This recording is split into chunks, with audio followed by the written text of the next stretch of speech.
Let's face it, there's a lot of trash talk in basketball, but the great teams let their performance do the talking. Like Ford F-150 with Pro Power on board, a class-exclusive industry-first feature that turns your truck into a mobile generator and leaves the competition speechless. Ford F-150, official truck of the Grizzlies. Greatness starts here at your Mid-South Ford dealer. Class is full-size pickups under 8,500 pounds, GVWR. Memphis Cat is back with his Heaven on Earth tour. I tried to be incognito, but thanks to Shannon Sharp's loud mouth, the gig is up. February 22nd in the FedEx Forum. In my spare time, I infiltrate the Illuminati. Look for their secrets. Run back. Tell y'all. Don't miss this year's most talked about comedy icon live. He's back with brand new material, an unmatched wit, and an electrifying performance. Get tickets at Ticketmaster.com. When it's all on the line, you turn to the strong, the stable, the unwavering. To those with a history of raising their performance to meet the moment. It's true in basketball. It's true in banking. Grizzlies Checking from Pinnacle. Play hard. Bank easy. Open a Grizzlies checking account with at least $100 and a recurring direct deposit by August 31st. And you could receive a $200 direct deposit bonus into your account. Details at grizzliesbanking.com. Member FDIC. Sonic Radio. Welcome back to Sonic RNDIO. That spells radio with me, the CIO. This just in, the new Sonic $1.99 menu lets you build a crave-worthy meal for just $1.99 an item. Whether that's a creamy shake, crispy tots, or a quarter-pound double cheeseburger. This just out. Ostriches. They're mean, not very cute, and in my opinion, way too big for a bird. Don't miss the Sonic Fun 99 menu. 5 items, always $1.99. Live free, eat Sonic. Tax not included. See menu for details. Thanks for showing up, Memphis. Nothing compares to catching your Grizzlies IRL. And that all starts with buying tickets at Ticketmaster, the official ticket marketplace of the Memphis Grizzlies and the NBA. Ticketmaster gets you to the game so you can catch every highlight. Put that jersey collection to use for the next game and get Grizzlies tickets at Ticketmaster. Whether they're here at FedEx Forum or on the road, Ticketmaster's got your back when it comes to scoring tickets. And there's no better brag than saying you saw it live.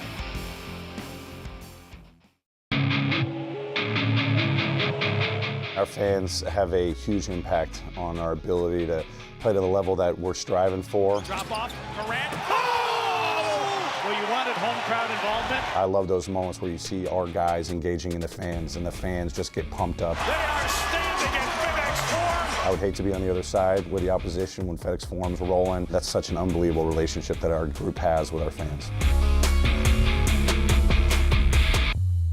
Kroger shoppers and Grizz fans, want exclusive last-minute discounted ticket deals texted straight to you during the Grizzlies 2024-2025 season? Sign up with the new Kroger Buzzer Beater deal. Fans can sign up by texting Grizz to 636-479 or visit your local Kroger store in the Delta Division and scan the QR code. By signing up, you agree to receive recurring automated promotional and personalized marketing text messages from the Memphis Grizzlies. Consent is not a condition of any purchase. Message frequency varies. Message and data rates may apply. A night of comedy with Sebastian Maniscalco and Jim Gaffigan. Now, is this a family? Is this your mother? Where is she? Is she in the crowd? You don't know where your mom is. The mom's up there. What kind of family is this? I'm sorry. Sebastian Maniscalco and Jim Gaffigan. I went ziplining for the last time. What is wrong with us? Would you pay $200 to feel like you're about to die 6 times? Live in Memphis, FedEx Forum, Friday, February 21st. Get tickets now at livenation.com.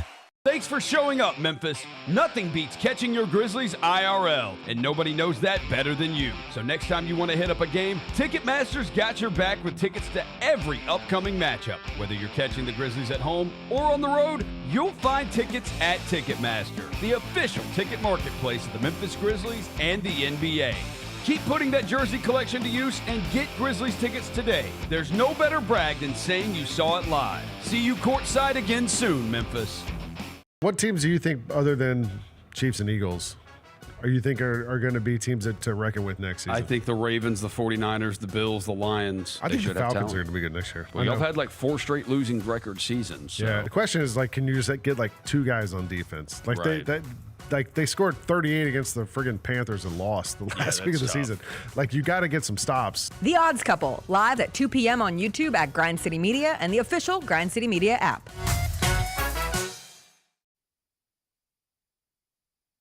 Chi-Town, Memphis. This is the Chris Vernon Show on YouTube at Grind City Media and the official Grind City Media app. Now, here's your host, Chris Vernon.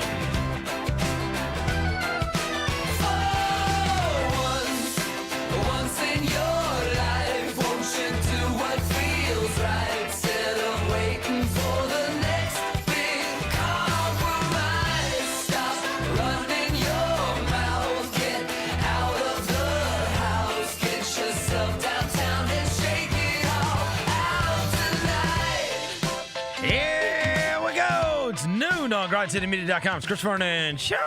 Welcome. It's a Wednesday, February 19th, 2025 edition of the show. Today on the show, it's going to be a special one as we have some very special announcements regarding our beloved Tony Allen and his retirement ceremony, which is going to be going on in March. All the plans are now made for said retirement ceremony.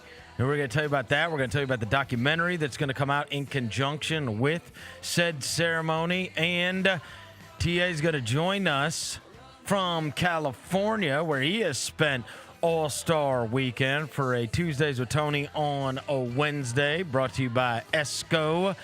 We'll get to all the news and notes of the day. In addition to that, Jessica Benson is going to join us and give us top 5 storylines for the rest of the NBA season. It is treacherous outside. It's a Wednesday. It's snowing.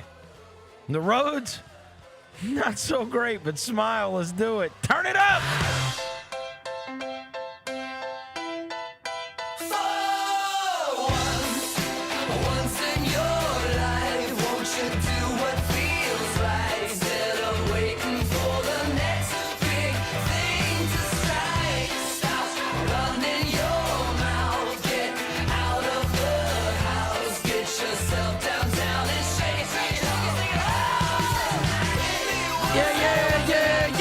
Everybody's having a good day.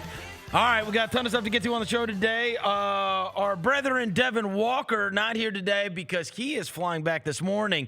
He said he did make it back, but he had been sitting on the plane for an hour and a half as they were having to de-ice the plane. Obviously, Rosa and I made it down here today. Roads are treacherous in Memphis. It is snowed and iced over. So if you are inside, I would encourage you to just stay inside. I saw like 4 or 5 wrecks on my way down here. Because some people just don't adjust. They just decide, I'm gonna drive whatever I usually drive, even though I'm driving on an ice rink. It was messed up out there. But anyway, we have made it in here.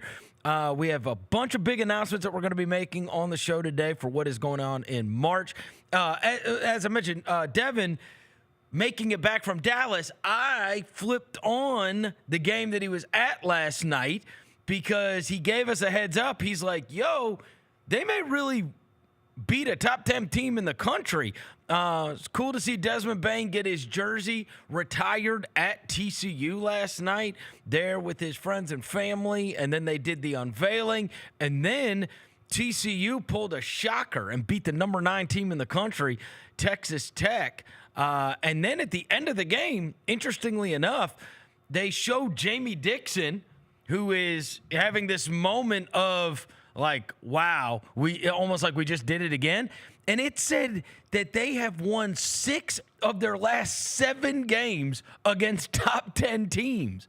The giant killer, TCU. So they stormed the court last night, and so Devin got to see a good one. We'll get to hear all about that tomorrow. Before I get to anything, I welcome John Roser to the show. John Roser, a.k.a. the Cologne Ranger, the Body Spray Bandit, Senior Sack, Johnny Backpull, Johnny Bearcat, John Asparagus, Johnny Nutcarb, John Lance, John Quadrant, Dr. Thunder. He's Yogi Roser. Yes, hello. Hello, John. Hello. As we mentioned, Devin will join us tomorrow. Tony Allen is the Grindfather. He is in California still. I think he's made it down. the coast. He is now in Los Angeles. It is Tuesdays with Tony on a Wednesday because we have some very special announcements to make today. But before we get into the special announcements, you are still in California, TA. Tell me how All-Star Weekend was for you. I know everybody hated All-Star Weekend, but you were boots on the ground in San Francisco doing a lot for the Out the Mud podcast and being on a bunch of different podcasts. So tell me what the All-Star Weekend was like this time around. Well, just like you said it, man, boots to the ground, man. Just going through the process of, setting up interviews, getting on guys' shows like, the Knuckleheads, Theo Benson, and 520, Club 520. Well, shout out to Club 520. Oh, you went on with Teague and them? Yeah, man, those guys are truly hilarious, man. My boy B-Hen, DJ, and Jeff, yeah, they definitely know how to have a good time on set, man. Who did you guys have on as guest? Oh, we got a chance to holler at Udonis Haslam, Greg Oden, Jeff Teague, obviously, and we interviewed Darius Miles as well. And reached out to a few other guys, but guys' schedule be so hectic that weekend. Everybody's pulling each other, trying to get them on or whatever. But I had a good time, man. Shout out to Title, man. They put on that weekend. Did you go to any of the events? Oh yeah, I went to D-Wade's party. I went to a Hennessy party, which I don't drink Hennessy.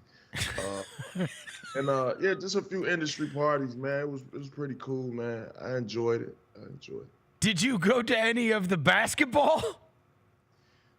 I didn't have a chance. You got to figure right after filming, it was like, all right, we got to be at this event. Title has to, we have to show our face. And that's the politicking side of it. And, kind of like industry, what I mean? Yeah. So I did all that. Really wasn't a fan of all that, because I'm from the cloth, man. All you got is your word, man. You know what I mean? A couple guys flaked out. And, one thing one of my OGs told me was, hey, bro, in this business, you're going to get a lot of that.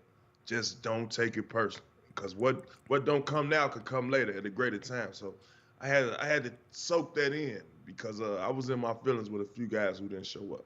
So when you guys you guys just went there because the whole NBA world was going to be there, not because you wanted to go to any of the All-Star events or be around. And was anybody even talking about the All-Star events? I know that you guys were doing a bunch of podcasts, and it seems like all the podcasts were set up there, and yet, much like the general public, didn't seem like the podcast crews were all that interested in the events that were going on either.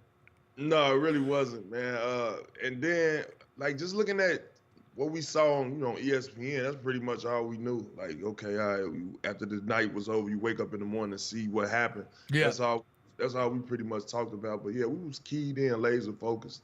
Yeah, we focused on just our podcast world. All right, so you guys got a bunch of stuff recorded, and I guess all these other ones. Who'd you say? The 520, Theo Benson, and who else did you? Oh, the Darius Miles, Quentin Richardson one? The Knuckleheads. Shout out to my OGs, man. The Knuckleheads. Did you know Quentin when you were growing up? Yeah, funny story. Funny thing, we had fun on his podcast, too, those guys' podcast as well. Man, he was the first guy to tell me I was a pro. Like, flat out put that battery in my back, so to speak, just to tell me, like, when we was at Tim Grover's. We was at Tim Grover's, I'm pretty sure you heard about that. Yeah. Jordan's guy. Yep, and I got a chance to hoop up there one day, and, I got my chance to play, and my first couple of baskets, I got it in, won a game, ended up losing the next game, but when I got off, and, I was waiting to get back on, he was like, yo, little fella, yo, you got it. You a pro, bro. And he don't even know how much that did to my confidence. But, yeah, shout out to Quentin Richardson. Yeah, and he was one of those very few guys that was a massive star coming out of Chicago and then actually stayed in Chicago and went to DePaul. Like, DePaul just doesn't get the great Chicago guys over the course of the last several years, but he was like one of them, right? Yeah, he definitely was he definitely is a legend. Yeah. In Chicago, and like I say, I always looked up to him and followed his blueprint to get into the league, man. And he was definitely a motivation. We've got big announcements to make because a media release just went out. You ready? Okay, let's hear it. Tony Allen jersey retirement ceremony.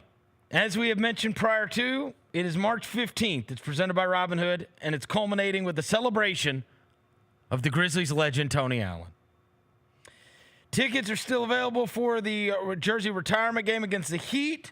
First 5,000 fans in attendance are going to get a commemorative vinyl record honoring Tony Allen.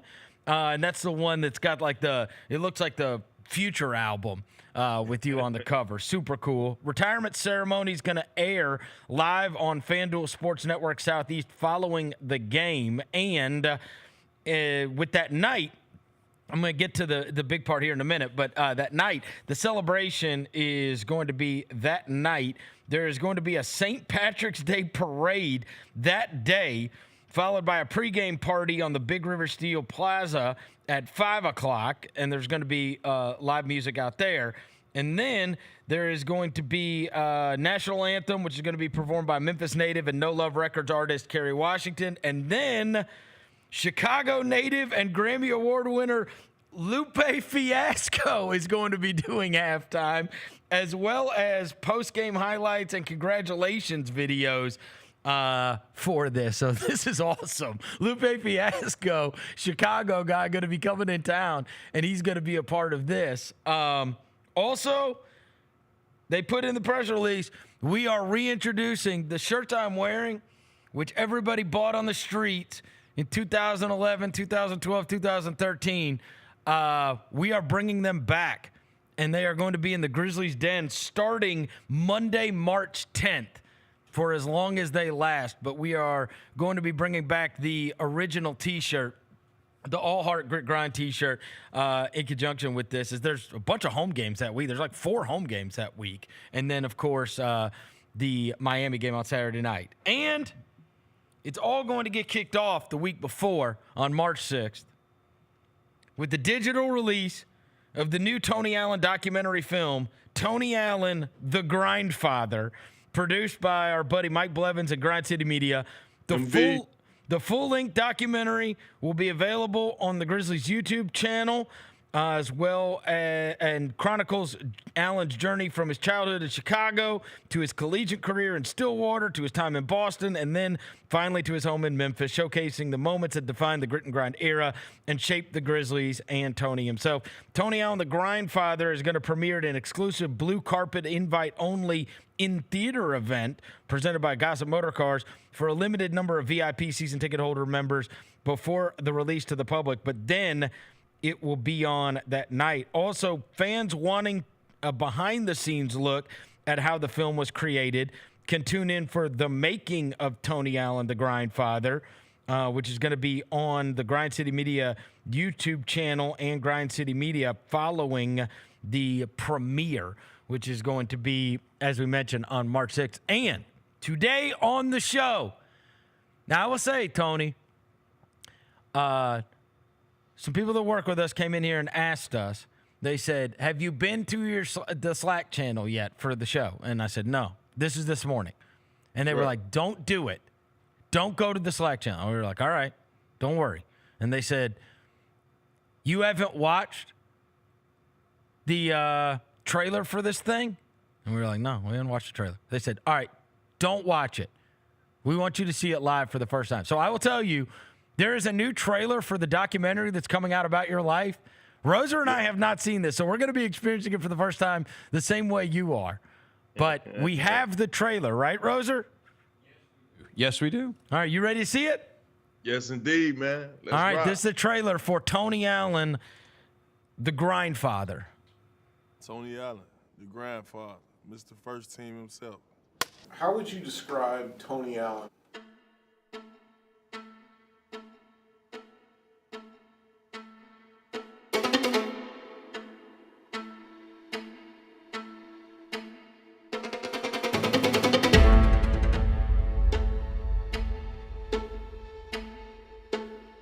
To be honest, there's a very few people in the league that I know that are real dudes. It's not many. And I know one when I see one, and he's one of them. I wanted it to be known that I'm the best defender in the league. Allen takes the ball away from him. Tony Allen is the toughest defender I've ever had to go against. You gotta love how this guy works relentlessly to battle one of the elite scorers in the NBA. He is a disruptor out there. We all know that when he would match up with you, you're in for a long night. The true competitive nature of people like that, it comes from the environment that you grow up in. Not a lot of people walked a mile in Tony's shoes. Chicago is going to test you. I was a product of my environment. Let's just say that. All I hear is bullets flying past my head. My life could have been taken from me at the age of 16. There was no one better in terms of playing with toughness. He fit in real well. The Boston Celtics select Tony Allen. I just saw how hard he worked. I was like, damn. And I'm a champion right now. We blew it. He should have never been a Grizzly. That's just our heart. Grit, grind. Who he was who the Grizzlies were. I think coming to Memphis, I kind of found a home. I'm going to go all the way out for what I'm riding with. First team all defense. And what I'm riding with is the Grizzlies. Yo. Oh, this is gonna be awesome. Yeah, hey man, yo, my palms are sweating. I'm sweating right now. Yo, hey, I'm feeling this right now, man. Big shout out to MB, man. Hey, I'm ready to get it, man. I'm about ready to play again. God damn. How many people are in this? Man, so it's like one They thing. showed like 30 people at least. I mean, They got Westbrook to talk about you? Westbrook don't talk about anything to anybody. I've never seen Russell Westbrook do a sit-down interview in his whole career. Did they have to tell him? Did they say it was going to be about fashion or something? No, man, one thing I ain't gonna lie is flattering, man. When you could get the respect from your peers, man, and and get them to come and tell a story about you, and not just more so you telling it yourself. I know we laugh and joke, about me, being, the best, and we joke about highlights, things of that nature. But one thing for sure, too, for certain, man, I took my job serious, and this the congratulations I give. When you get the other guys to come in and talk about those experiences. It's unbelievable how many people they showed that are going to be in this thing. I cannot wait to see what all of these different people have to say about you, too. And obviously, one of the things that stood out to me, which is you and I have been doing some form of shows together for like the last almost 14, 15 years, right? So I've heard a ton of the stories. I know your family, but I don't know anything about like where you grew up. That's the part that when I watch the documentary, I know obviously everything that happened in Memphis, but there are gaps of some of the Boston stuff, obviously, but more importantly, like your childhood, where I've heard your stories about your childhood, but like even just seeing it, like you were obviously back in your old neighborhood where you grew up, right? Filming that? Mm-hmm. Yeah, that it took me back, man. Going back to those times and those experiences, man, it shaped me and molded me. It made me tough. It made me a stronger person. And just to overcome that, man, you know what I'm saying? I'm blessed because a lot of guys don't even make it out. A lot of guys, fall victim to those circumstances and, they just give up. And I was one of those cats, like I said, man, I always had to grind and go get whatever I want to get, man. And just to see, us going back to those old stomping grounds, man, it made me realize, hey, man, there's more to come, man. Sky's the limit. It's still a limit I need to reach. I'll tell you this, just from the trailer, that thing's going to get picked up somewhere, too. That thing's going to be, you're going to be able to shop that thing around. Like, that thing's going to get picked up somewhere on like some big platform, I think, because it looks like it's going to be unbelievable. And it is loaded with a bunch of guys that obviously had a part in it. But back to the whole childhood thing, when you went back there, how different is it from how you remember it? I mean, obviously it looked the same. Ain't too much changed. Same thing is still going on today, obviously. You know what I'm saying? But one thing that's different is, the basketball courts was empty. You know what I mean? It's like when we was out there, at least the kids that love to play and be outside, we were outside. But due to all the gun violence that's going on in the city, it's like, kids are staying in the house. They on iPads now. They just, they just on the internet. They not coming outside. And I think a lot of that got to do with the gun violence. And that's part of the reason why I teamed up with One City and Joakim Noah and Kobe Williams, man. It just, help put an end to some of that type of stuff, man. And I think this is a perfect time, to try to, bring people outside and let them know, man, hey, man, don't give up, man. Chase your dream. Right. And especially, I think there's going to be a lot of people that watch the documentary that are going to be like, oh, my God. Because they don't know where you came from, really. And obviously, you and Zebo were talking a lot about it with the Out the Mud podcast and about kind of how both of you guys grew up and came out of the situations that you came out of. But again, it's always much, much different when anybody puts a visual with it, right? Like people can act. It's one thing to tell a story. It's another for people to see it on camera. Like, this is where I grew up. This is the place I grew up. These are the courts I played on. I got out of here. Yeah, I mean, and that's tough environments. I mean, like I said, you ain't got not too many options. Ain't too many people coming to teach you about how to run Fortune 500 companies. Ain't too many people teaching you how to come through there and show you how to get to the NBA. Man, people come up out of there. If you can make it up out of there, they never come back. And one thing about me, I always want to come back, and I always do come back. And share my wisdom. You know what I'm saying? And that's what I'm from, man. I can't hide where I'm from. And going back, man, with MB and those guys, man, just looking at those guys, see just my upbringing, man, they was like, wow. It was like, wow. That's all they kept saying was wow. And we had a good time in Chicago. And big shout out to everybody who came on and spoke on my behalf. Now that you hear all of the announcements that I just made and the press release and everything, like, it starts to become very real. Like, this is happening in less than a month now. You're right, Chris. And I just got fitted yesterday for my, for my suit or whatever. Oh, so you're gonna have to stay in the same shape? Yeah, I would have to stay in the same shape, man. And but he said it could fluctuate because we got some good material. But yeah, man. But I'm excited, man. It's all coming together, man. And I'm excited, man. I wouldn't never thought that, when I was young, this would be happening. Only jerseys that I remember being retired and put in the Raptors was Michael Jordan and Scottie Pippen's. You know what I mean? And just to see that I'm part of a culture, I'm part of a body of work that, that we still push forward till this day.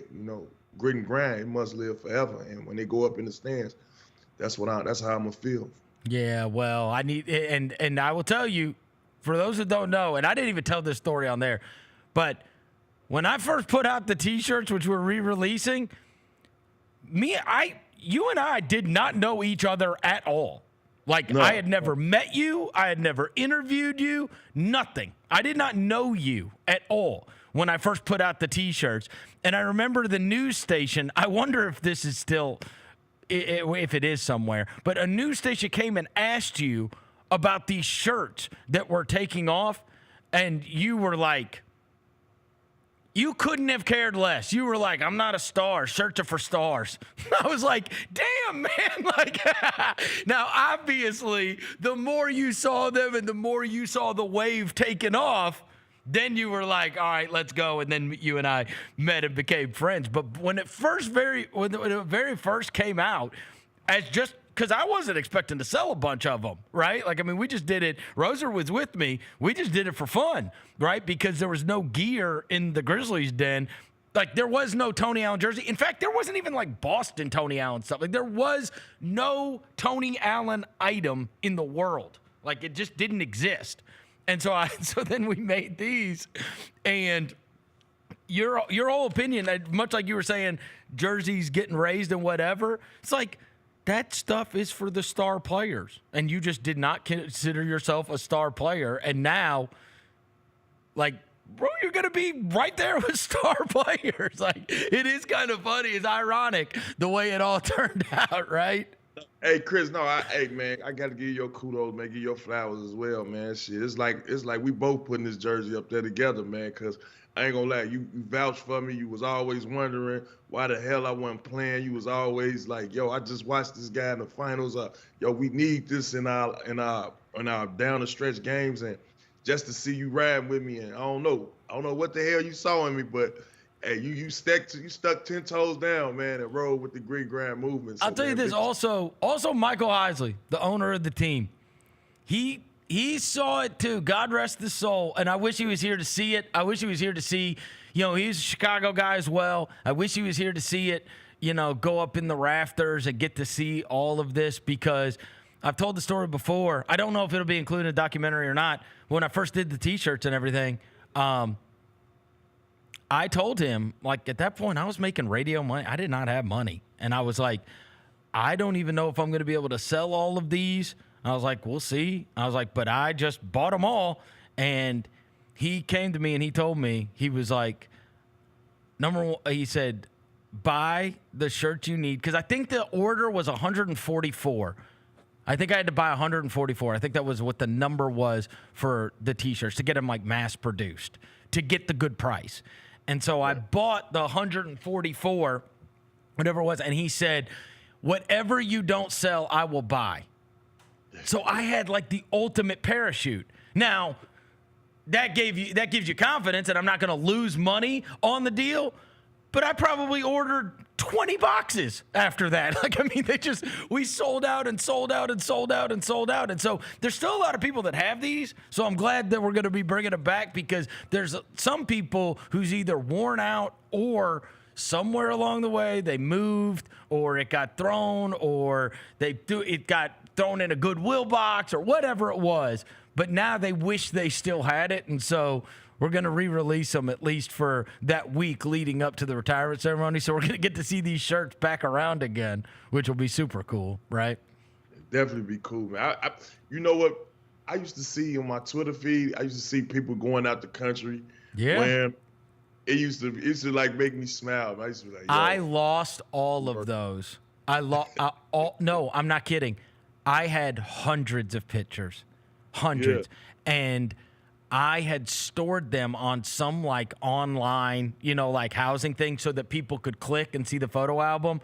And wherever I put them, the company went out of business or whatever. So the link is like dead. Oh, I know. But at one point, we had somebody wearing the Tony Allen shirt in front of, I think it was like maybe 6 of the 7 wonders of the world. Yeah. We had like the Great Wall of China, the pyramids, like we had I remember the pyramids. I remember these. The Colosseum in Rome. Somebody was in front of the Colosseum. People were taking they were taking them on taking them on their trip. Eiffel Tower, I believe. Wherever they went on vacation, and they were like taking their picture in the shirts in front of it. It was a wave, man. It was a wave. So obviously all that's going to come all that's going to come back into focus. But it's going to be March 15th.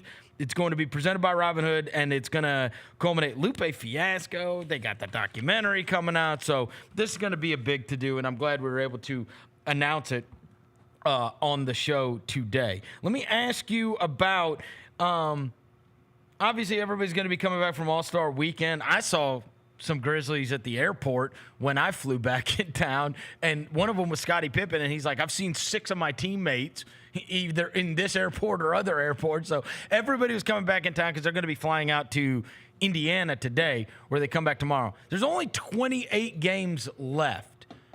Did you feel like post All-Star break, you guys had a lot of like great post All-Star break runs? It felt to me, and I don't know if it'll be the same with this version of the Grizzlies because they're a little younger, but it felt to me like the vet teams, which you guys were, like crank it up a notch post All-Star, because it's only, there's less than 30 games, and that's when the competition gets greater and people seemingly take things a lot more seriously. Like the focus is much greater post All-Star break than it is prior to. I agree, man. You got to realize guys are coming in, paying attention to detail. Each possession is valuable. You want to try to build greater habits. You know what I mean? Going into the postseason. You want to be as healthy as you can going into that postseason. So guys are pretty much paying attention to their nutrition, getting into that weight room, staying conditioned, getting shots up. So by the time that time come, postseason, playoff time, no matter who you match up, you fit and ready to, to compete with against anybody. But, then you look at seeding. It was a season where we looked at one year, you remember, we played the Spurs. We were so ahead of our schedule and paying attention to the schedule that, okay, once we did the mathematics on locking in and we're going to make the playoffs, now it's about, okay, let's get in rest so we can match up right. And I think the Grizzlies are in that type of mindset right now. They focus. Being number 2 in the Western Conference, it lets you know you put in your work early. So down the stretch, you can figure out where you want to match up. And I'm hopeful we get the Morant superstar ascent in these last 28 games. I think he's going to resent that he was not part of this last weekend. You saw him tweeting during it. It's just like, bro, you're one of the best players in the world, and you're not there amongst your peers, right? And so also, I think he needed time off of that shoulder, too. That thing has been bothering him, and so he got a little time off. He got an extra week off, and now you've got a stretch run where it's like, okay, some of the goals that you might have had aren't there, but the biggest goal is still in front of you. And I think that can't you imagine, TA, that he just went through this weekend and it's like, oh no, I've lost the plot here. I've got to remind everybody that, Anthony Edwards is there, Shai Gilgeous-Alexander. He looked at all these guys and he thinks he's better than these guys.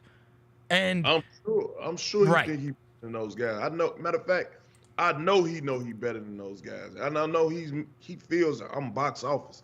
And that specific weekend, I'm telling you, guys like himself and guys with his caliber style of play, they want to be mentioned as the best.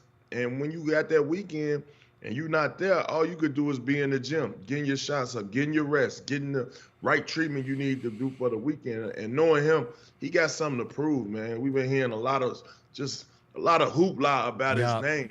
And I think it's time for him to change that narrative. But when you change that narrative, I think you should do it with winning. Yeah. Do it with winning and doing it in a fashion that you're dominant. And once he shows that, hell, the world will get back on the bandwagon. And that's his time to poke his chest out and let it be known, man, the Grizzlies is making some noise this year. Well, and also, it is the time where everybody starts paying attention. Football's done. All-Star break's over. It's really just the NBA and college basketball is everything that's going on. So these last 28 games, everything comes into focus and people are paying a lot more attention. And as you mentioned, it's impossible to stay locked in for 82 games. It is. It's impossible.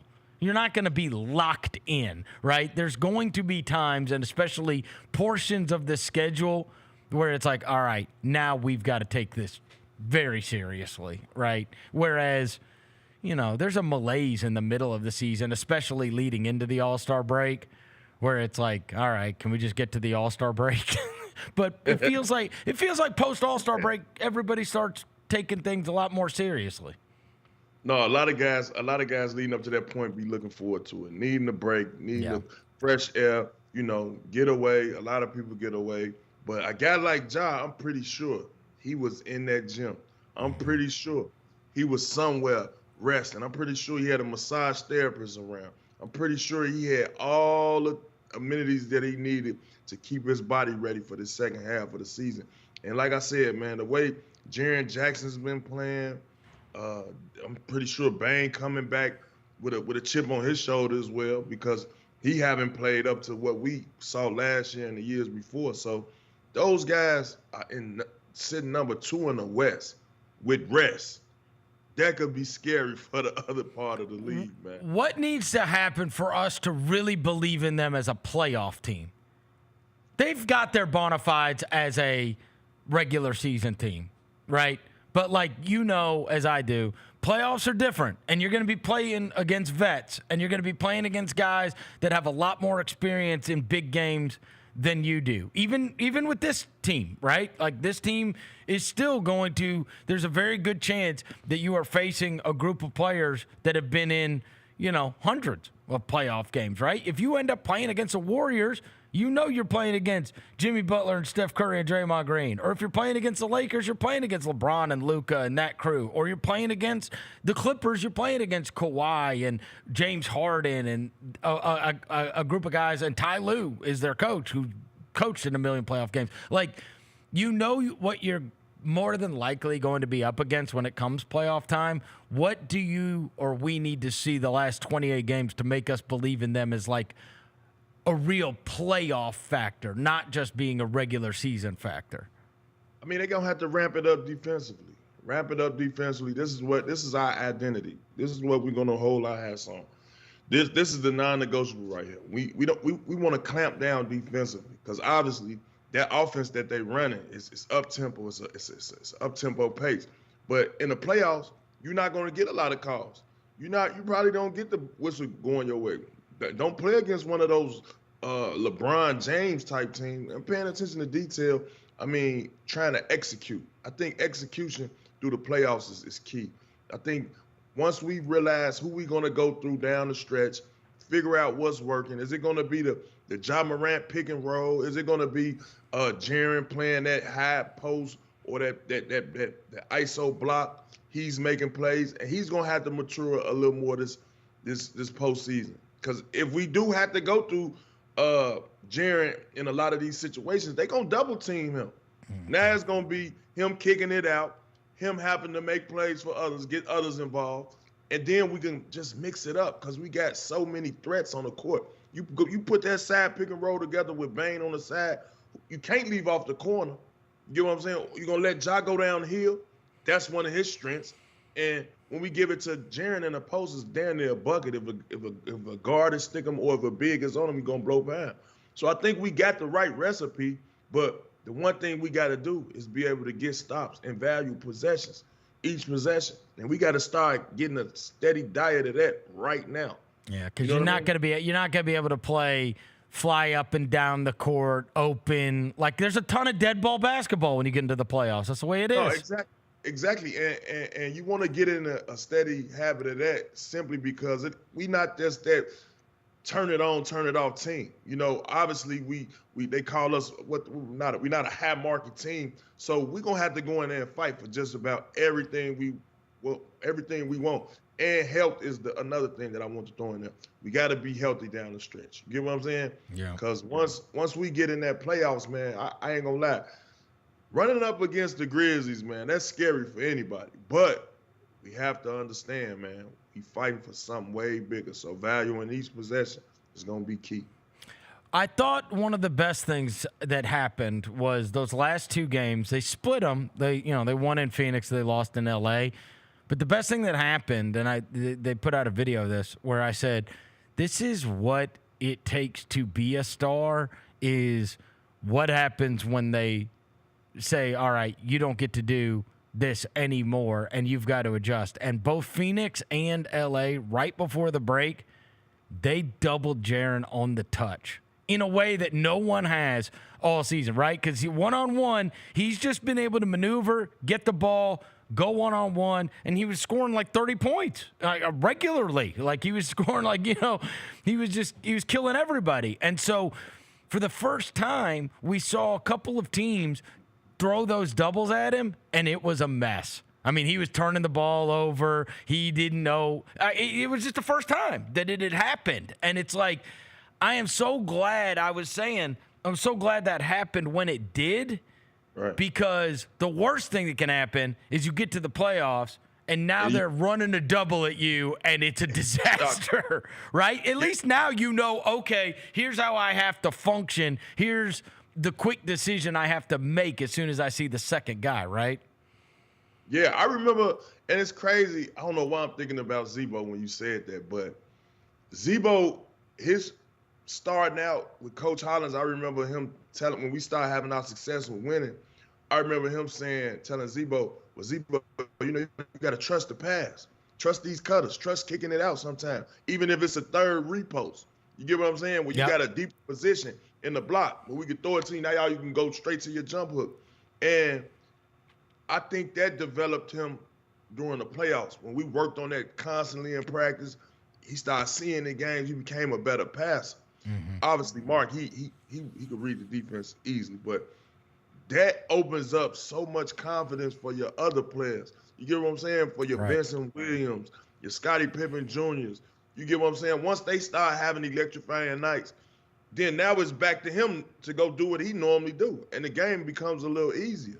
And I think he's going to have to experience that the second half. He going to experience that this second half of the last 28 games, he can work on it, right? He could just work on it. That's what I'm saying. And it's going to take us to a higher level once he can be able to read the defense. See, I don't know if y'all remember that back cut. I used to always back cut soon as they come with the trap. I'm coming right behind the cutter. I'm right there. But the way the league is played now and how good we shoot the three, guys are going to be licking their fingertips ready to knock those shots down because he demands that much attention. And I think it's a good thing. But the other attribute that we got is we could put him in that pick and roll with Ja. And if Ja changed that mentality of, hey, I'm through with the layups, I'm back dunking, and now you got Bane on the weak side or the drive and kick with Bane where you got to help somewhere, man, we're a deadly team, man. Honestly, it's the best thing that can happen, and we saw it in Phoenix where they're doubling. Like, the best thing that can happen is that, like, we talk about the whiteboard, right, that you guys used to have. Here's this guy, here's this guy, here's this guy. The best thing that can happen is Jaren moving to the top of that, where they say, this is the guy we don't want to beat us, because Ja is going to kill people. If you don't give extra attention to Morant, right, you got to choose. You have to choose, right? Which one are we loading up against? Because you saw when they started doubling Jaren in that Phoenix game, Jaren struggled. But Morant looked like his old self. He had 27 points. He had all these assists. And he was destroying them, because it's like it's the first time he didn't look up and see three guys every time he's trying to drive into somebody, right? If you're just going to guard him heads up, and you guys had to constantly make decisions like this, it's very reminiscent of the whole KD Westbrook thing back in the day, right? Exactly. Where it's like, all right, which one? And you guys always chose KD, which was we're making him see two every time he touches the ball. And he, man, listen, he gonna mature from this. It's only gonna make him better from round to round. It's only gonna make him better for each season. But one thing he can't get is frustrated. He got to understand, I'm giving up myself for the team. It's gonna come back. You Jaren Jackson, you all-star Jaren Jackson. It's gonna come back. But what you doing is you relighting that flame into Ja. You relighting that flame in the Bane. And your other troops got so much confidence and want to be able to make those plays for you. And I'm telling you, I'm thinking about Zebo while I'm speaking about this. I'm thinking about Mark while I'm speaking about this, because it's always going to be one guy that demand that attention on that scouting report. But it's on that one guy to do the right thing with that double team, because you are the man. You think about the one, right? The one that made you guys, that started the ascent, that 2011 series, and you go back, there was only one Tim Duncan. And so then they used him on Mark, and Zebo demolished him. And then they tried to switch it, and they used him on Zebo. And then Mark demolished them. And then they would just go back and forth, because it was like, kind of got that same thing going on right now. Right. It's gonna happen. It's gonna happen, man. And I'm just saying, this is our growth year, man. This is our year to. I mean, we got everything we need. We got the experience. We've been booted out in the play-in. Yeah. We've been booted out. Against the Lakers, Warriors. The Warriors. Man, this is the year, man. I believe, man, we can make some real noise, man. All we got to do, like I say, man, is be in shape, hold our hats on the defensive end down the stretch, and man, you know, just use our attributes. What we got, man, we good. Obviously, we're kind of in the bubble here in Memphis. When you were out there, and obviously you guys have been popping around talking to all manner of different guests and former players and whatever. What do they say about the Grizzlies now? Like when you're always talking about your old teams and, oh yeah, you and Zebo and whatever. But like, if you get into conversations about the Grizzlies now, I know KG has been super praiseworthy. He's a big fan of the team. Paul Paul doesn't care about anything, but KG does, and has obviously got always strong opinions about things, and he likes the Grizzlies. Have you run up on anybody else that seems to be rather high on this year's team? I saw UD on ESPN not too long ago giving the Grizzlies high praise. Haslam. You know, yeah, Udonis Haslam. He was like, yo, those guys are playing with that grit and grind energy. He was like, man, it's not easy to go in there and get you a win. He was just saying so much. He was just giving them praise, man. And once you got some people up there giving you those kudos, it's like, okay, we got to live up to what the hype is. And right now, I think we need to just not think about the hype. I think we need to still put our minds in that underdog mentality. Keep that underdog mentality. Go show the world that we are here to stay. And I mean, that's the mindset you gotta have. Don't get to putting all your time and energy in the NBA fit picks. Get your mind on getting out of these rounds, man. And when you got that mentality, I think that's why I said I think you gonna go through those series like, man, paying attention to detail, and that's gonna be key. You would have never been in a fit pick. Man, I was looking at some of my NBA fit picks, man. You used to have a Gucci belt you wore all the time, I remember. Man, I was looking so damn atrocious. Listen, my fit picks were, oh my goodness, man. You didn't have a stylist like Conley. No, I was a stylist of a stylist. I styled myself. You every now and then you would wear like a Louis Vuitton like t-shirt or polo, like every now and then. Every now and then, You did have that one, yeah. You had the polos. You liked the polo shirts, the collared polo shirts with the big belts. I started realizing that when you wash them damn shirts, it's over with. Only get 1 or 2 wears out that shit. I said, heck no, man. Hey. If I'm gonna spend $300-400 on a collar shirt, I at least need to get 9 wears out of it. Not no one. I agree with you. With that, bro. I agree with you. To wrap this around before we get you out of here, there was something I was gonna ask. Oh yeah, so we saw the trailer earlier for the documentaries coming out. We talked about where you growing up in Chicago. Part of the genesis of the Out the Mud podcast is you and Zach talking about getting to the NBA from where you came from, right? Right. A lot of these guys tell their stories about where they came from, right? Is there anybody you have interviewed thus far that you thought, oh God, they had it way worse than me? Like they're out of something even worse than the mud, because this is a crazy story that I'm hearing.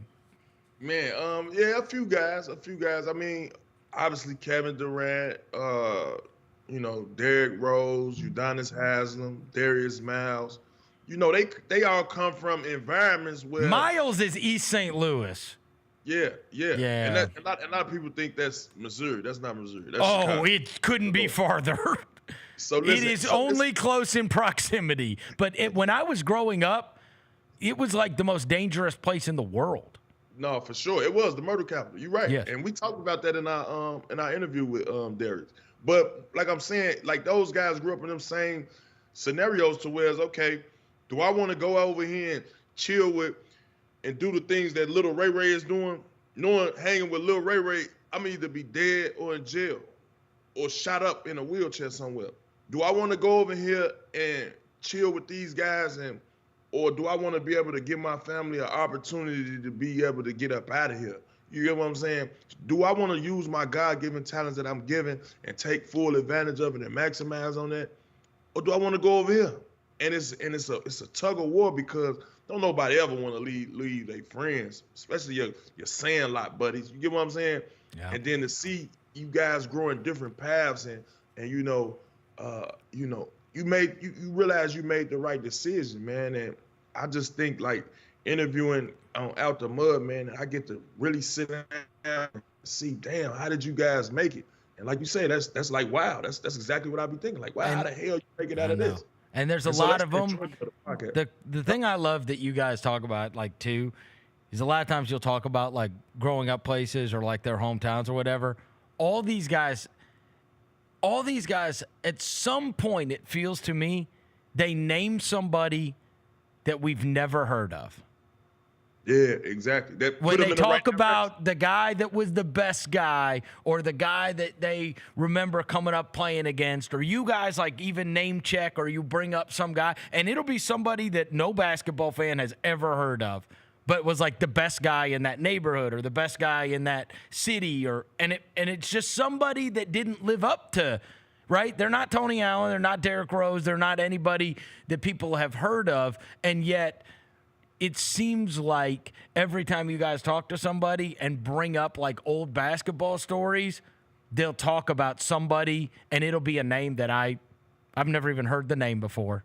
And it's just somebody that didn't, even when you talk about like how you went to that junior college with the more famous guy just so that other people would see you. And you bring, it's Antonio, what's his name? Antoine Barber. Antoine Barber. Yeah, nobody knows who that is.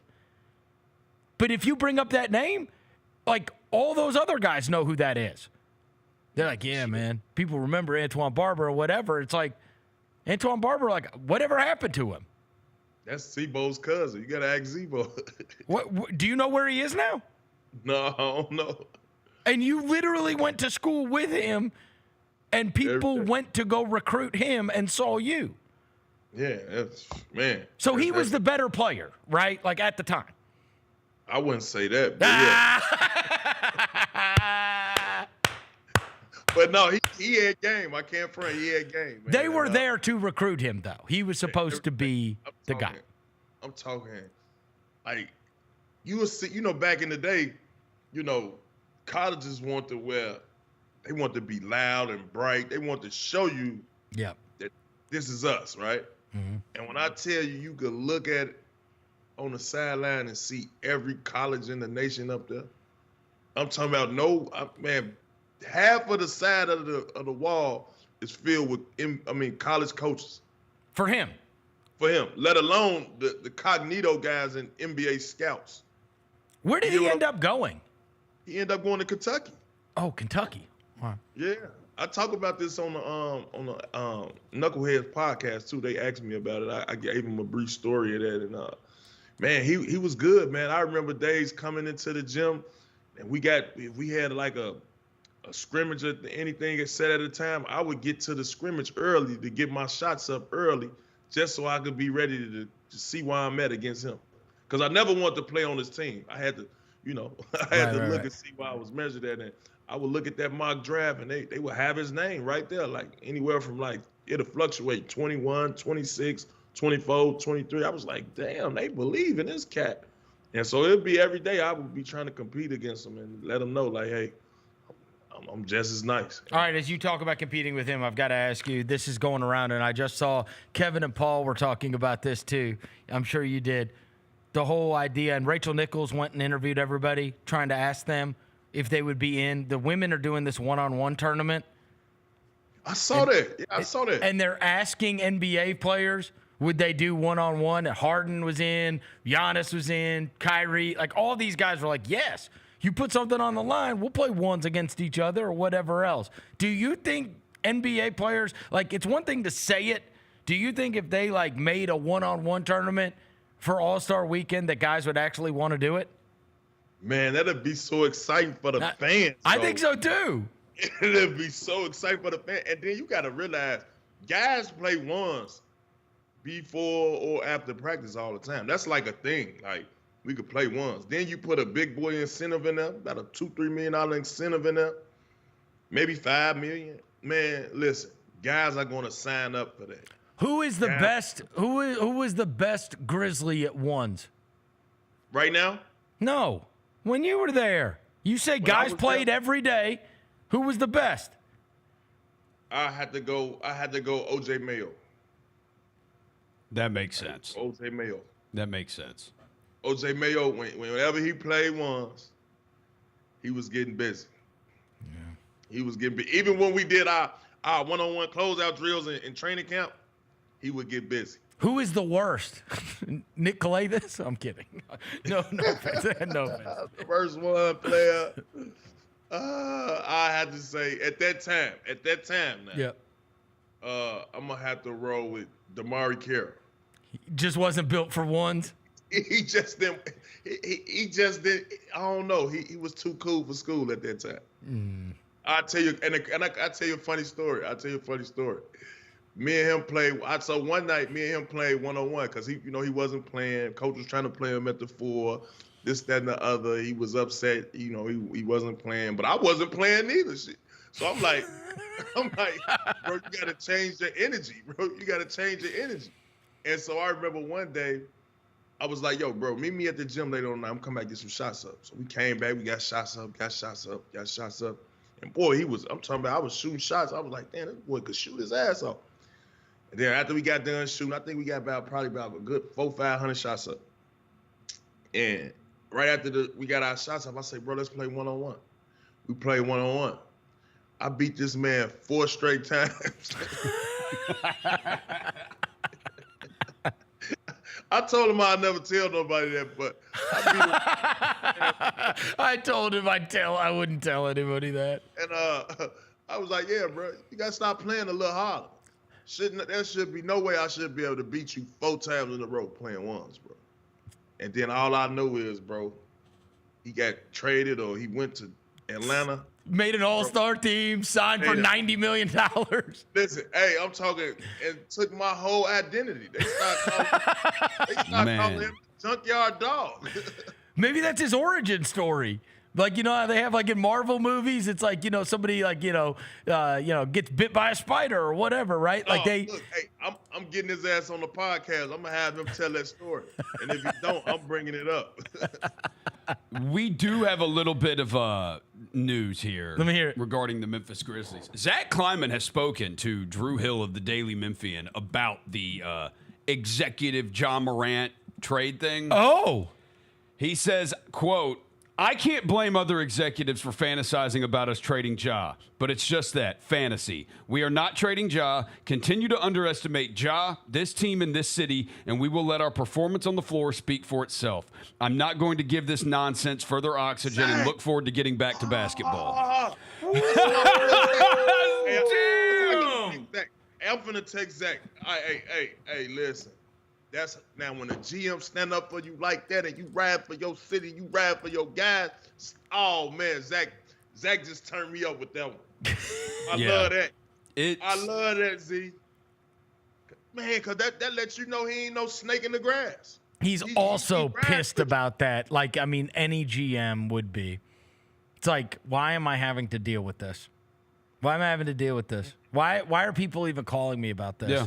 Because some guy said, hey, no real reasoning behind it. No. Said, hey, if they don't, if they flame out in the playoffs, keep an eye on this. Why? Why keep an eye on that? Right. Do you have some reason why we should keep an eye on that? Right. Other than the guy in Dallas is a dumbass? Yeah. So it's just go ahead. It's like, you know what? I don't want to talk about this, but I'm just going to end it, though. Yeah. We're going to end it now. Like, this is not happening. You don't get GMs coming out popping it like that. You don't, bro. Hey, man, he felt the need to. He felt the need to because, especially with Morant, right? Morant's one of those guys. I mean, listen. Every time Morant posts something on Instagram, it's a Rod Wave song, so you know he's been in his feelings all year. Hey, I want him to go back to Lil Baby, like, you know what I mean? Get back on that NBA young boy. Huh? Yeah, right. Yeah, but no, man. And I'm glad he said that too, because I ain't gonna lie. Hearing your name in rumors, I ain't gonna lie. Sometimes it could be like you could be walking around like looking at coach. You could be looking at the GM. You could be looking at some of your teammates, and you could be looking like, yeah, they up to something around. Well, you thought they were trading you for Chase Budinger one time. Oh yeah, you did. Hey, so you don't wanna have that feeling to like, man, is something up around here, and then it carry over to the floor. So I'm glad Zach did that, man. We got to call him Zach G for that one. That's Zach G for that one, because it ain't gonna do nothing but fuel your players up to even go out there and play harder. And man, I'm by him saying that, I'm pretty sure Ja about to go out there and do nothing. All right, last thing before we get you out of here, we do want to remind everybody, get your tickets because the first 5,000 in attendance are going to get the commemorative vinyl record honoring Tony Allen, and that is Tony Allen's retirement ceremony on March 15th against the Miami Heat. and there is going to be a big to-do with all of it. We've got the All Heart Grit Grind shirts. The Tony Allen documentary's coming out the week before. Lupe Fiasco is going to be performing, and shout out Lupe. It's going to be a big deal, a big deal. With the whole post-game ceremony, which is also going to be carried on television, and then the number 9 is going to go up in the rafters. Tony, safe travels back. We'll see you here next week. All right, man. Appreciate y'all. All right, brother. Good day. Tony Allen, the Grindfather himself. All right, we're going to take a quick break. We'll come back. Jessica Benson is going to join us in studio. Chris Vernon Show. We got Southern Heritage Classic news. Mike, Tennessee State out. Where do you think the Classic goes from here? Is this a thing that sort of dooms this Classic, Southern Heritage Classic? I don't ever bet against Fred Jones. I don't count Fred Jones out. You have to have the event. You have to continue to have the weekend, and a football game has to be part of it. Get all of your HBCU sports and culture news by tuning in to HBCU Huddle with CJ Hurt and Mike Wallace. New episodes drop every Thursday on grindcitymedia.com, YouTube, and Spotify. Grizzlies fans, dunks, dimes, and no looks are great on TV, but nothing compares to catching them IRL. And that starts with buying tickets at Ticketmaster, the official ticket marketplace of the Memphis Grizzlies and the NBA. Ticketmaster gets you to the game so you can catch every highlight in person. From seeing your favorite Grizzlies stars up close to hearing the squeak of the sneakers on the hardwood. Put that jersey collection to use and get tickets at Ticketmaster. There's no better brag than saying you saw it live. See you courtside, Memphis. Shinedown. Dance Kid Dance Tour. Live in Memphis. FedEx Forum, Saturday, August 30th. With special guests, Bush and Morgan Wade. Get tickets now at livenation.com. Shinedown, live in concert. For more, visit shinedown.com. At the National Civil Rights Museum, history moves us forward.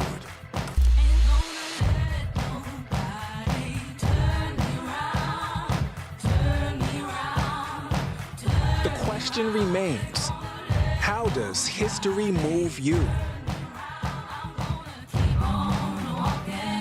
Keep on talking, marching up to freedom now. Norris one-handed on the feed. If you go to a hustle game, you're going to see a very fast-paced game. A lot of action, both offensively, defensively. Nice rejection right there. In a great environment at the Landers Center. You could bring family there, kids are running around. Down the lane and one for Zion Poland. And then you're going to see a lot of talented basketball players competing at a high level.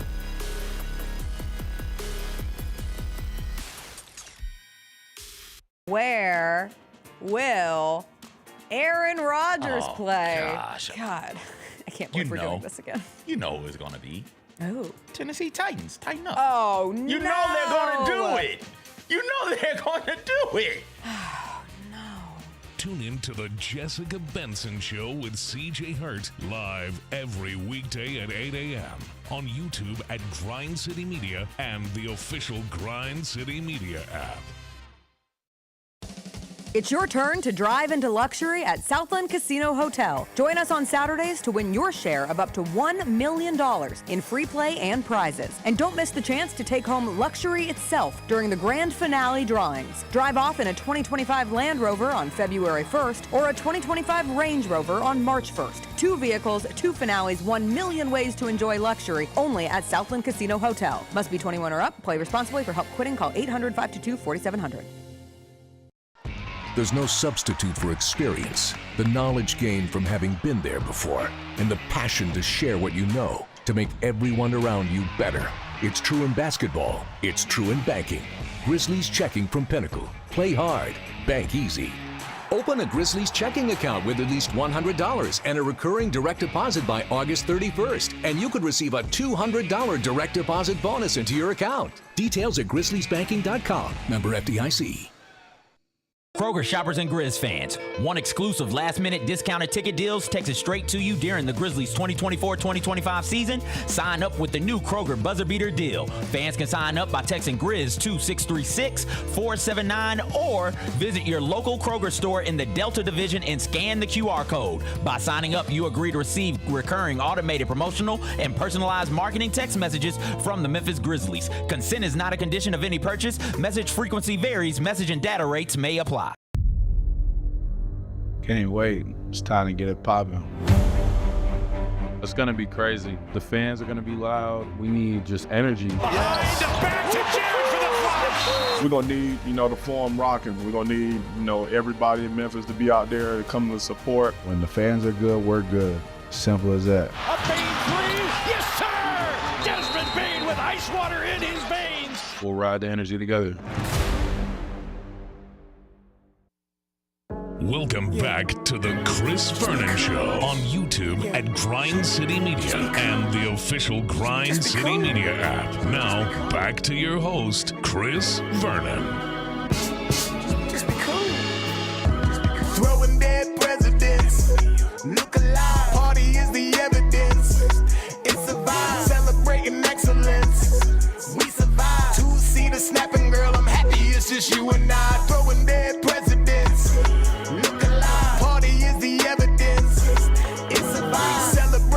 All right, we're back. Chris Vernon Show. Appreciate Tony on joining us on the show. It's going to be a fun night when they do his retirement ceremony next month. All right, Jessica Benson's here from the Jessica Benson Show, which you can watch every morning and listen to at 8 a.m. on Grind City Media, grindcitymedia.com, the YouTube channels, and Twitter, and everywhere else that you can find podcasts. She is going to give us storylines to keep a lookout for after the trade deadline. But before we get into that, I want to mention something that I forgot to at the beginning of the show that I meant to. Can you pull up the Grizzlies schedule real quick? I'm going to get your thoughts on this too as well, Jessica. I've got it right here. All right, I saw something very interesting. I was already looking at it. Okay, good. I saw something very interesting this morning that you guys may have seen, which was the Phil Jackson rule. Have you seen this? The 40-20 rule? Did see the 40-20? Yes, you got to get to 40 before you get to 20. So in 2008, Phil Jackson proposed a simple yet effective rule to identify legitimate championship contenders. Jackson said that if a team wins 40 before losing 20, they're considered a true title contender. He said since introducing the rule, 16 out of 17 have done it. The only exception is the 2021 Milwaukee Bucks. Since 1980, just 4 teams have won a championship without hitting 40 wins before 20 losses. 2 teams have already done it, Oklahoma City and Cleveland. The Celtics and Grizzlies are listed as teams that could. So right now, the Grizzlies are at 35-17. So in order to get to 40 before they lose 20, they would have to go 5-2 over the next 7. Yep. All right, so what we got on the next 7? At Indiana. Dub. Okay. At Orlando. Next night. It's a back-to-back. How about we say we split those? Fine. All right, we'll split those. So we're 1-1. Yep. At Cleveland. Loss. Home against Phoenix. Win. Home against the Knicks. Toss it. We'll call it a toss-up. Let's give it a... We'll call it a toss-up. We'll toss it up. We'll Yep. put that in the middle. Okay. Home against San Antonio the next night, back-to-back. Win. Okay. And then home against Atlanta. Win. So, and then the next one, home against Oklahoma City. Ooh. Would that really be the one? Well, Is that the 7th? Well, the Knicks would be. No, No, we put we're at 7. Yeah. We're at 7. Oklahoma City would be the 8th game. Yeah. We're at 7. So we should know if the Grizzlies... So wait, we is will it going to know come if down to 30-20. that Knicks game? Probably. Regarding what we just listed off? Yeah. In order to go 5-2? If we give them a loss at the Cleveland loss. You give them the Cleveland loss, and then so you're saying we're coming out of this break going 1-2 because you're saying we're splitting Indiana, Orlando, and we're losing at Cleveland. Those are the first 3 games. You said we're going 1-2 on this little road trip. I mean, they could win both. They could certainly beat Indiana and Orlando. They could.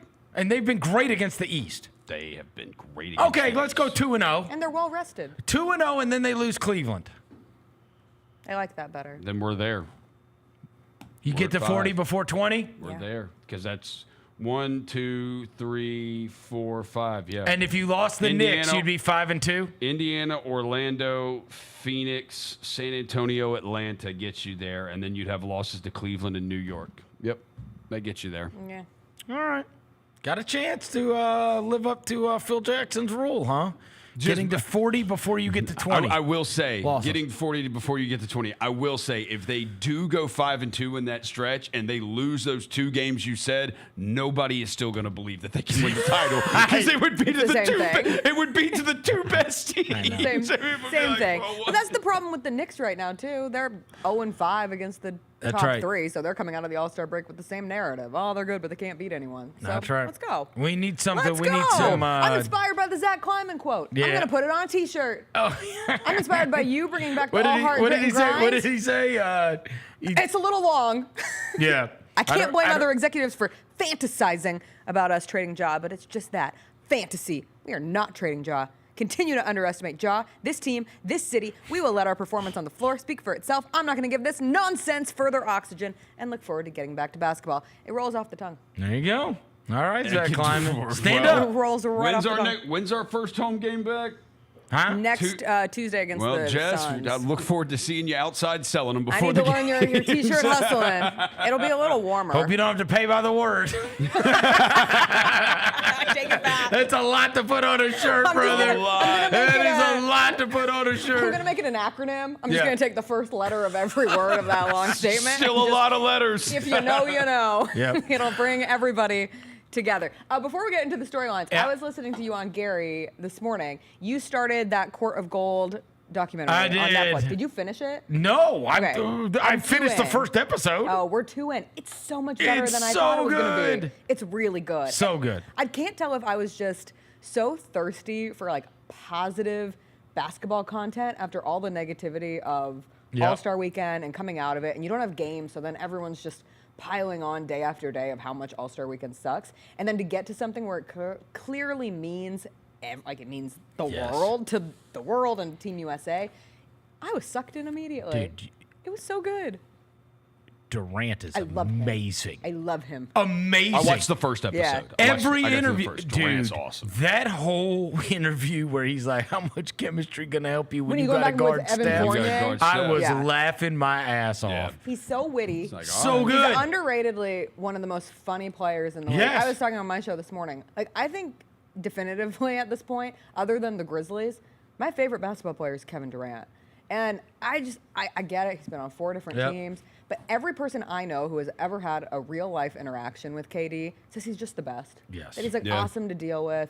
And he's so generous with his time. And then you see how thoughtful he is and how emotional he gets in the documentary. But he's also funny. And then everyone who knows him is like, all he cares about is basketball. Like, And that's I all don't think wants. and here's the thing. I think so many guys, LeBron, if they do interviews like that, it is very well thought out of how it's going to come off or whatever. I really feel like he just talks. Yes. Yeah. He just says what he means what he says. Really. I was reading. And the authenticity of it all, even if you don't love him, the authenticity of it all is something you have to love. He is one of those. He is going to be appreciated more when he's gone. I think so, too. For sure. He absolutely will be. I did wonder about him watching just that first episode because there's also the clips of him, like, that's viral, him in the nightclub, like practicing his jump shot when he's in the club. I do wonder, everybody thought when Kobe retired, how is Kobe going to handle, like, what is he going to do without basketball? Yeah. And Kobe was fine.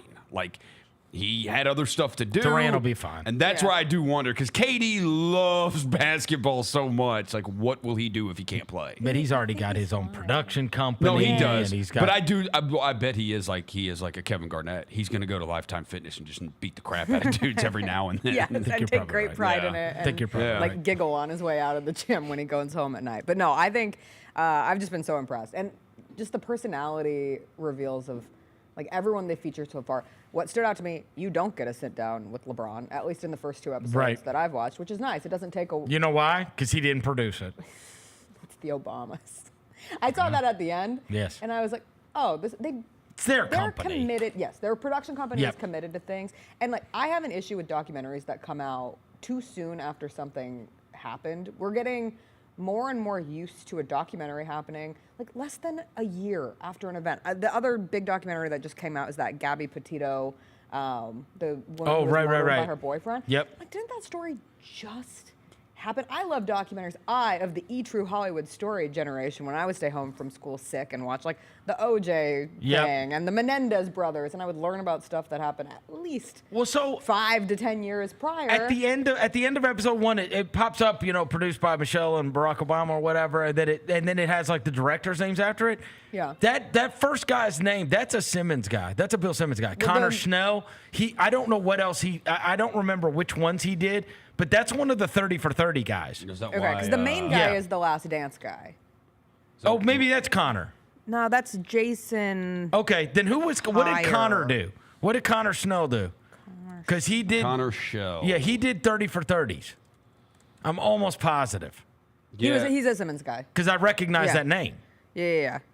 He's co-creator with Bill Simmons and executive producer. Oh, of the 30 for 30s. Yeah. Okay, so he was the And guy he that also did the 30 OJ Made in America. OJ Made in America and The Last Dance. And he was on The Last Dance as well. Yeah. Which So are they both. must have all worked together. Yeah. But that's why it's so good. Yeah. But the access is so good. So good. Like, and to get it not just, I thought it was going to be Team USA propaganda. Yep. Like, okay, here we go. No. But it's not. It's not. I am passionate for Team USA. Yes. But I'm interested in being in a practice with Team Serbia. I'm Bro, interested in more Wemby's of the great in Canada it too. Of course he is. Wemby's good at everything. He really That's the is. problem. Like, the word I keep getting thrown around and it's perfect for him is cerebral. Yes. Like, he has his book at All-Star Weekend. He's cerebral. He's in this interview. He's so thoughtful. He's so French. I know. But sometimes the French come off as like elite Yep. and full of themselves. No, That's they're just all a annoying. stereotype. I find them like all Evan to- Fournier during that documentary. I'm like, oh, come on, No, bro. Fournier, Stop. Batum, Gobert, they all annoy me. But Except Wemby I like doesn't. him. I know. No, there's something pure. Him and Tony Parker are the two ones I like. He's just quiet. Yep. But he's so competitive too. Yep. We know how it ends. I'm like, oh, I wonder what happens. I can't hope wait. We win. I can't wait to watch it though. Yeah, it's really good. Yeah, it's really I good. would have watched. If I had time last night, I would have just I know. gone through the entire thing. But we had to go to sleep in the snow and come back today. So here we are. All right, biggest NBA storylines. We'll start with the one I actually think it's maybe the most interesting, but it's also locally the most interesting, is the chase for the 2 seed in the Western Conference. Because you bring up the 40-20 rule, I will bring up that no team outside of the top 3 in the last 50 years. So you have to have a 3 seed or better. Only one team with a 4 seed or worse has won a championship in the last 50 years. Cleveland. The 95 Rockets. Oh, really? So you have to get a 3 seed. What were the Mavericks the year they won? Is 95 the shortened season? Is 95 the shortened? No, 98. No. Or 99. The Rockets won it. 99 was the lockout year. 99 That was the lockout. Knicks made it to the Knicks, finals? as Okay. an 8 seed. Oh, made it to the finals. Spurs, that's Yeah, right. The Duncan They were a Spurs. 3 seed. 95 was one of the 2 years Jordan was gone. Yes. The 2011 Mavs, Yeah. 3 seed. They were the 3? Okay. Yes. Yeah. Yes. So you can look at it as, and I was listening to Tony Allen talk, Yep. like doing the work before All-Star break, then you can try to match up tinker, but at the Yep. end of the day, you still want to be a top 3 seed. Sure. And you would love to be a top 2 seed. And home court advantage matters. And when you look at the Grizzlies, who have the 4th toughest schedule remaining, and the Nuggets, who are right behind them, who have the 3rd toughest remaining schedule, it should be a legitimate race to track down. And then you also have the teams like Rockets, Lakers, Clippers, or another who could potentially work their way up and be flirting with competing for one of the higher seeds in the Western And we Conference. also know that injuries totally dictate all of this. Honestly, they do. There's Huh? always something weird that happens. No, they do. Every year. Look, I mean, 2 weeks ago, Houston was ahead of us. They lost Fred VanVleet and went to hell. Yes. And Jalen Green stopped making every single tough shot that he takes. That's because he doesn't have an Fred VanVleet, organizer. right. It's like sometimes it's just somebody like that. Like, bro, you've seen Orlando without Suggs. Yeah. They went in the toilet. It's like They're having, like, one it of the might worst not three-point even shooting seasons ever. It might not even be though your best player gets hurt. It might be just something that holds the whole thing together. It's the connector. Yep. And sometimes you don't even know who the connector is until they're gone. That's right. But it can happen to anyone. But it does create meaningful, like sometimes Chris and I, my husband Chris and I, were in an argument of what's more fun coming out of the All-Star break. Being a team like the Thunder, who is the dominant team all season, you're the 1 seed.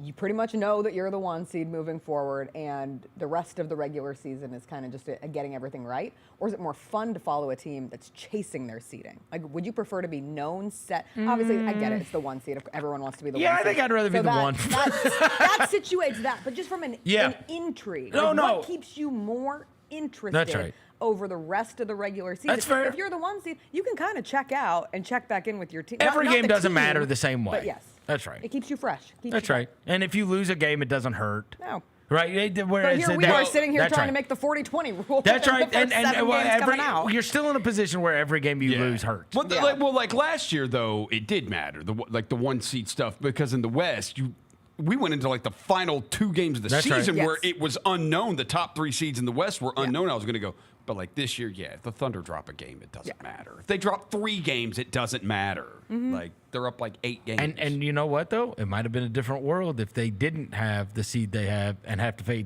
Dallas in the second round. Yeah. It's almost like they got the booby prize by having to face them in the second round, right? Right. They'd have been better off maybe with a different matchup. So we'll see. It'll be fun to I do track. have a little bit more breaking news in basketball. Did you see this TMZ thing? No. LeVar Ball had a medical emergency and had to have his foot amputated. Jesus. Yeah. Like, it's from TMZ, and there's a picture of him, a picture of He did have his foot amputated? Had his foot Is he amputated diabetic? after a serious medical issue. He underwent a procedure to have his right foot removed, but despite it all, he's in great spirits and doing I wonder if well. he's diabetic. Yeah. You know what I mean? The reason I mentioned that is because my grandmother, before she passed away, my grandmother was diabetic, like, old Southern stubborn woman that would like sneak chocolate but not take her insulin. Yeah. And she ended up having to get a foot removed. Oh. It happens. It's very common when you've got serious like diabetes, right? And so like gangrene, right? Yeah. And then you end up having to. So that's why. Yeah. That's the only time. That's the only time I've heard No, of somebody me- having to have their foot same. removed, right? Maybe Yeah. something will come out. Maybe something. some. Or Because what was his the his thing wife with- had a serious like medical thing too, Yeah. and nobody really like knew. They're pretty private about that stuff. For as public as he has been, sometimes, Right. When it comes to like personal stuff, Losing a they foot stay is pretty private rough. about I know, it. because I was trying to think the last thing, like Deion Sanders lost some toes. That's right. Recently. Yep. Ronnie Lott cut his finger off in a game. Yep. Yeah. All right. But we haven't seen LeVar Ball. He's been out of Have the, we? He's been around a little bit, I don't but know, not, I just feel like it's not been like different. he was. Yeah, considering not in the same way. Jello's hottest song That's of the right. season. We didn't talk about that yesterday from All Star. I thought dare you. Jello's performance way better than what he did at the Lions Commanders He's game. growing. He actually performed a little bit. He tried to perform. Okay. Next storyline. Next storyline. Thunder feel secure with the 1 seed in the West. There will obviously be attention on top 3 seeding in the East. You have the Cavs, even coming off of All-Star weekend. Cavs having 3 All-Stars. Believe in the Cavs, but the Celtics are still the odds-on favorite to win it all. And then you have the Knicks, and can they stay healthy and not get run into the ground? What I'm curious on is, will we have a competitive Eastern Conference playoff series before we get to the Eastern Conference Finals at this rate? Are you serious? Before we get to the finals? I'm curious. The second I'm just round curious. is going to be amazing. Who are you excited for? The Celtics and Knicks is going to be the best Yes, series Celtics- we've had in okay, years. Celtics, Knicks, yes. Anything else? I take off those 3 teams. If we are dealing in the I think East, Cleveland, Milwaukee could who be are you- great okay. too if if Milwaukee's Giannis is 4. okay, Do you think Indiana could do anything if they No. keep No. up the rate they're on? No. Okay. I think it's those 4 though. yeah. And I honestly, I think there's a real scenario because the Bulls fall back, and that it's a nightmare for Cleveland in round 1. They end up getting what will be as healthy as they can be 76ers. Okay, that was what we The were all Sixers getting get to. 8. The and Sixers then it ends right up now, being Cleveland versus. yes. Because look, last year Cleveland Cleveland or I'm versus sorry, I mean Embiid, Philly Paul snuck in George, there, Tyrese. and honestly, Philly New York was as good a series as we had. Indeed. That's where, if you look at all 4 Eastern Conference teams right now in the play-in, have losing records. Yeah. And likely could have losing records when we get to the end of this. And so can the Sixers be one of the teams with the losing record that ends up in that spot? And then does it create a more intriguing first-round matchup than if you're getting They'll be 8. Bulls, Heat, Hawks? I think they'll be 8. I do too.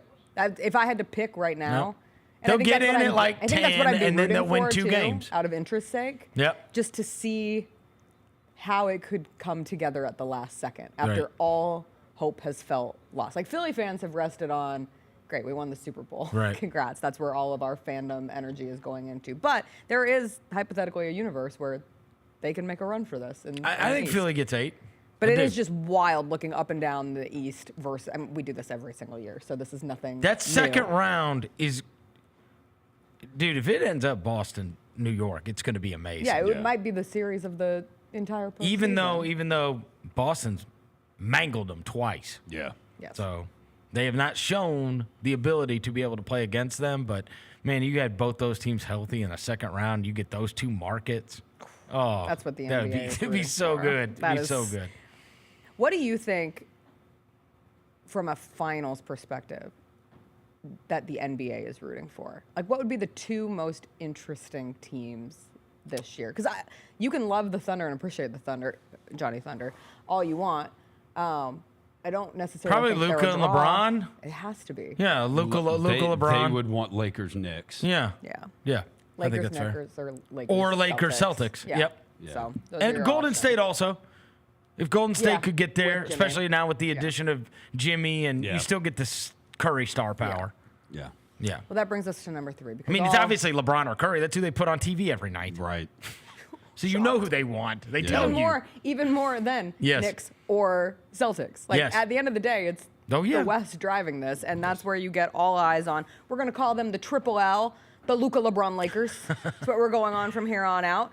And do the Mavs in real time have to witness their very bad week turning into a very bad month, turning into a very bad year, and Luka instantly turns the Lakers into a contender. That is the worst case scenario for a fan base that already had to live through what I'm sure they would hope was their worst case scenario in trading their franchise superstar, to have to watch it this year. Like in an instant. Snap your fingers, this has happened. We have 2 games so far, and they were against the Utah Jazz. So I Yeah. am not willing to go. And their balls schedule's to the wall light on coming this. out of the break, too. It is. And so you could see inflated stats, inflated energy around this offense. It's all going to rest on their defense. Mm-hmm. Like, can the Lakers play a lick of defense as we continue onward in this thing? Or But rebound. But they can make movement up the Western Conference at this point easily. Sure. Like sitting in 5th, half a game behind the Rockets. They have 2.5. Luka Doncic on their team, bro. They're going to be And LeBron good. James. And I don't care that LeBron James is 40 years old. Yeah. Like, they have 2 engines. That's right. They have 2 engines to make that thing go. And that is a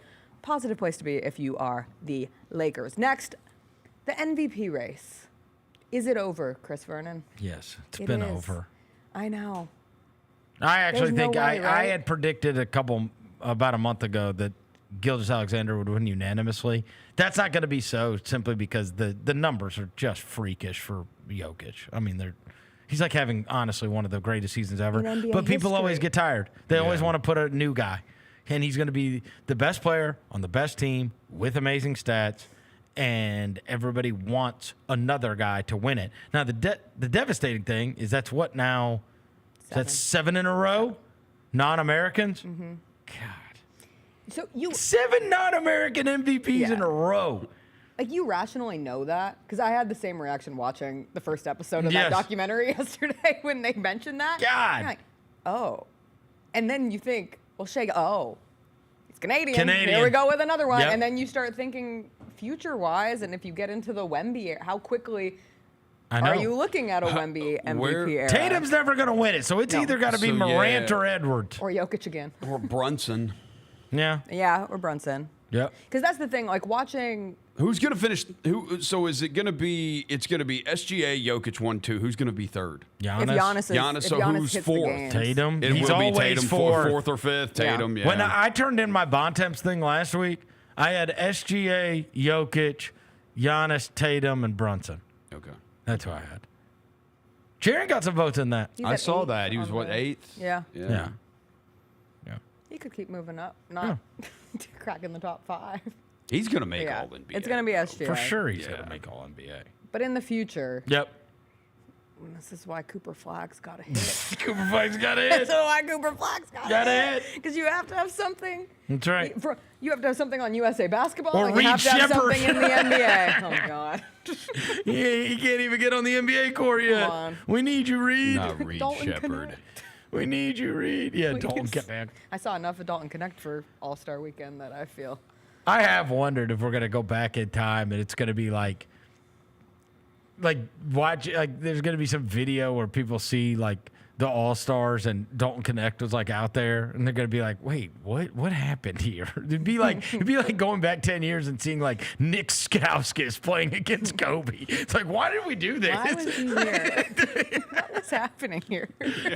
What was the NBA thinking during this? Yeah, right. Do you think those rookies will feel special or like embarrassed by it? I don't know. I will say, I went back and looked. I was like, I wonder if they would have done this in years past, how preposterous it would look. And like, there were some of these years, like where I look back at the Rising Stars games, there were like 30-something point games in the Rising Stars game by Emmanuel Mudiay and Frank Kaminsky. Yeah. And it is kind of crazy that if you went back and looked and then you were to say same like, cycle. hey, look, these guys were on the Rising Stars. It's like, who? Emmanuel Mudiay and Frank Kaminsky?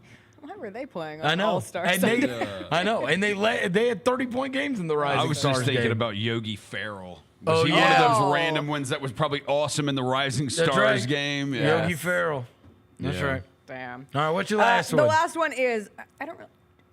The Rookie of the Year race is what it is. But I'm not putting a lot of interest in it. I think it's going to be Castle. It's going to be man. Stephon Castle. They moved him how to they the treated bench, him but at like All-Star Weekend too. Like I know. the fix is in, not the actual fix. But that's kind of how it felt. At that point. I love our Grizzlies rookies. I do think that it is much safer to give that award to Castle and then look back and say, hey, that was a Rookie of the Year, Stephon Castle, right? Than it is to one of, like, I mean, if I'm betting on, back-to-back if I'm Rookie betting of the on the Years next on the 10 years, Spurs. him being a super relevant player in the NBA for the next 10 years, like, he's the most talented and has had, if you're talking about future talent and current production, right? I think it's fair that he's at the top there. But he's gotten his spot taken. I mean, they're still starting Chris Paul, which is crazy. Last But but not you know least, what? When though, we've played against him, I've loved him. Castle? The game the last one? I He was had like, that yo, stretch where this he scored dude. like 8 straight on his own. I'm like, this dude is good. We were on the verge of busting that game open in the first half, and Castle did. He Kept went him on in that it. run by himself. And he's got some dog in him, and he's got some hops. Got some strength and, to him, yeah, too. I like yeah. him. I like how he plays. I do find tank season, strategically losing season, a fun thing to watch, and I think Capture the Flag will be one of the best versions of that we've had in 2 years since it was the Wemby go-around. But the race at the bottom, you think Wizards, you think Pelicans, you think Jazz, Hornets, Raptors. Those are your suspects. However, we did our first tankathon of the year this morning on our show. We love to go into the tankathon. You're going to hate it. The Spurs. Oh, God. Can you imagine? No, that means I've got to simulate. How many You go, do please. you just do once? Hey, worse, it would be the Pelicans. Like, bro, you don't deserve this. The Spurs have Atlanta's pick. Do you do one? Did you just do one simulation? Yep, just All right, one, and I'll do one simulation simulation as well. You get one try. Washington. Okay. Okay. Sim lottery. Washington, Toronto, Portland, Charlotte. I got Washington. Oh. Yeah. Yeah, and he just gets buried. I kind of want him to go to the Hornets. Washington is 9-45. They're so bad. And our pick goes And to that's where Washington. Marcus Smart is now. I just drained And it Chris again and got Middleton. Toronto. Toronto could be interesting. Oh, we cannot send the white American hope to Canada. That's true. Yeah, that would be dirty. Yeah, we would have to. Got to go all in. Yeah, we have to put it's the largest tariff ever on Cooper Flag if we're going to send him to Canada. Suddenly. Our pick Tariff. goes to Washington, too. Yeah, in the Yeah, that's smart right. trade, yeah. Yeah. I think Washington's going to have like 3 first-round picks this year. Oh. All right. I think it'd be funny if he went to the Pelicans and they had to. No. What if they had to move on from Zion? They're not moving on. They'll just keep him and they just squander that too. My third time, Utah. Perfect. No. Personality fit. Not personality, but just vibe fit. Yeah. Yeah. Because then they would have Charlotte would be cool too, Cooper. just because he That's played what at Duke. played at Duke. No. Putting him with LaMelo. Putting him with Because there is no Brandon home Miller base. would be He's from fun. friggin' Maine. So I guess the fourth one. Everywhere's home when you're from Maine. The fourth time I did it, the Sixers. Oh, Oh, that would be terrible. that would be awful. Yeah, that'd be super terrible. But see, it's so fun. I Yeah. love when there's an actual reason to follow this. Yeah. And when you really do feel, I mean, everyone who has watched Cooper Flag, scouted Cooper Flag, been involved in college basketball, he's having one of the greatest seasons of all time. And I didn't realize there has never been a player who has led their team in every single statistical category, points, rebounds, assists, blocks, and taken their team to the NCAA tournament. Oh, wow. The only player who led the team in all those categories, Ben Simmons. Oh, but wow. LSU didn't get to the tournament. Yeah, they didn't make the And tournament. Cooper Flag right now, he's like a quarter of an assist away from leading in that. Let me look Or at a quarter of a steal, I think Let me it is. see Ken Palm's. Ken Palm does that Player of the Year standings, Yeah. which is the the statistical analysis of it. He's got him number 1. Yeah. Janai Broome is 2. Braden Smith from Purdue is 3.